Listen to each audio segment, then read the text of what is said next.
So Right. I think as Christians, how can we handle conflict beyond spousal conflict? Like, let's say you and your coworker have conflict. Like, there's not one solution, one size fits all kind of an answer, but through it all, would you say the solution to conflict, like in your marriage issue, would be just humbly approaching it, putting the other person first? Right. So if there's a conflict in the workplace, I think you got to figure out how are you going to move forward. Now, sometimes there's some kind of behavior in the workplace where it's just so inappropriate.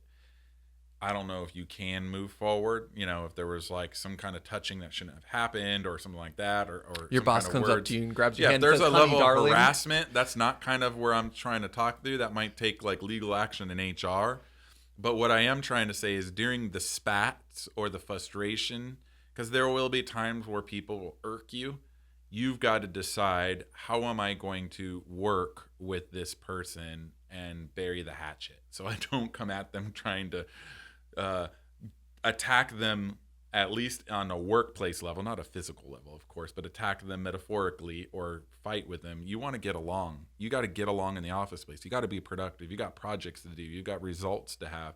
And the more you can flourish in the office place in relationships, the more you're going to move forward in promotions and raises and your boss will think better of you. If you create turbulence in the workplace, you're becoming a problem for your supervisor and your organization. And it doesn't matter if you can bring in the big bucks or really close the deal or you're great at doing this skill set.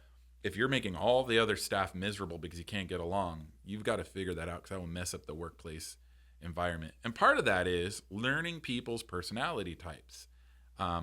Our staff likes to learn who is a thinker and a feeler, and then adjust the way we treat one another, talk to one another accordingly. So some people will come into your ministry or into your workplace. We have a big volunteer team, and so our church has got a variety of different personality types. And some people are just a little bit more on the feeler spectrum, and other people are more on the task-driven, get results spectrum. It doesn't mean that the thinker task person doesn't feel, and it doesn't mean the feelers don't think. Please don't hear me wrong.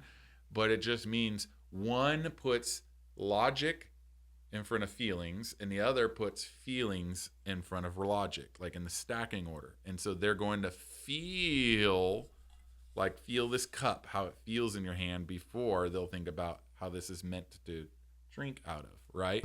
Or the other one's going to think this cup's meant for me to drink out of. Okay, now in the workplace, you have people that are feelers and thinkers, and you got to learn how do I navigate those types of relationships. And that's where personality profiles are from. People use the Enneagram, Myers-Briggs, Strength Finders, personality profile index. There's many of them out there.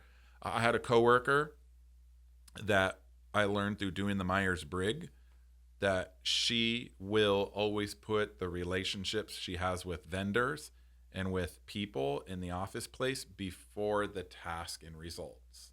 And that's just the way she's wired. And she will never sacrifice the relationship, the friendship, how that person thinks about the good vibes over getting something done. Where sometimes I'm like, hey, that's business. We just got to move forward. If they don't like that we went with the other client, they should have gave us a better offer.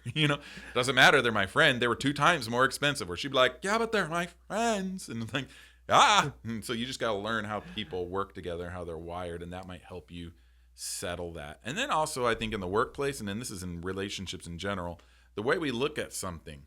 Like right now, I'm holding this cup. For you, this is a black round cup.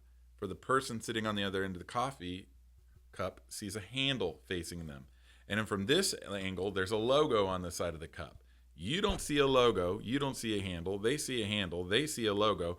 All people are seeing the same cup. We just have different perspectives of that cup, right? And so just to give you an idea, Cameron, there's logo and a handle, right? And we're all looking at the same object, meaning we can all see the conflict differently and yet be looking at the same conflict because the way that we are wired, we take in information, we hear information, and we think about information differently.